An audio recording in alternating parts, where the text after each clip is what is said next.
Okay guys, in this video I'm going to review real quick the Hobbyking 6-channel Mode 2 radio, which as far as radio goes, this is sort of a pain to set up. You have to use the PC software, which I'll show you that here in a second, and you have to use this USB adapter,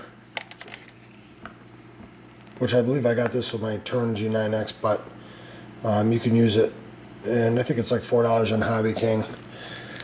For the price, you cannot beat this radio as far as just basics. This is a 6-channel version. You can do flaps on it. You have a couple VR knobs. You can use it with helicopters. And but for the price, $22.99 from the Hong Kong warehouse, you can't beat it. The only thing is, obviously the trims are old school. Binding is simple. It's nice. You have 2 VR knobs and 2 shoulder switches. What you want to do is you want to go to the Hobbyking site, which I have up here, and you want to go to the radio, scroll down, and you can either use the T6 program. First you want to get the driver for the XP USB cable, the one that says not freeze with. That's the best one you can get right there. That goes right through. I have Windows 8, that worked for me. If you have Windows 7, it's right here.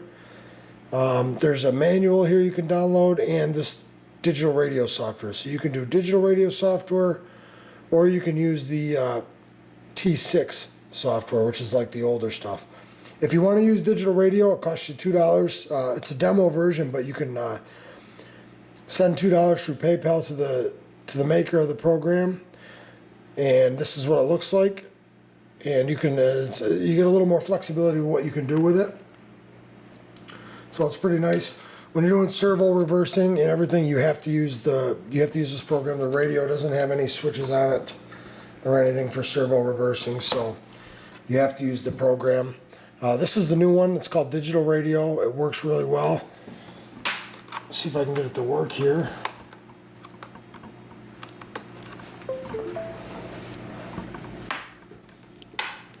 Now for this, it doesn't give power to the radio, so you have to power it using your battery, which I don't really like that much, but it does work.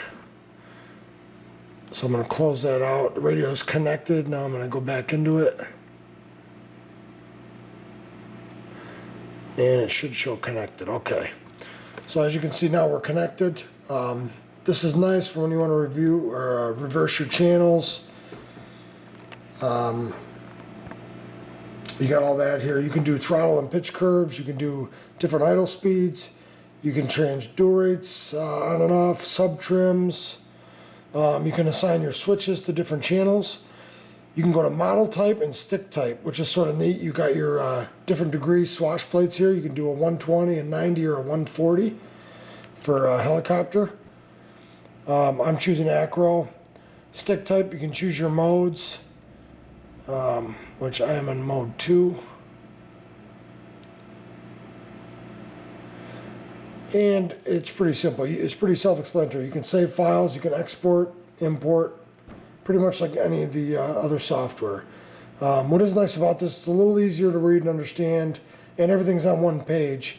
Now if you go into the old T6, this is really, really basic. But you do have your channel layout and the basic programming, but this is the free version that you can download. So these are the 2 versions of programming. You want to do is go to the Hobbyking website for it. And the radio is not too bad. The gimbal sticks are adjustable on this radio. And for the price point of $22.99, you're going to pay, what, $15 to ship it to the U.S.? It's not a bad radio if you want to, throw it in a little beater plane. It's really not a bad radio. So leave comments if you have any questions, and I'll get right back.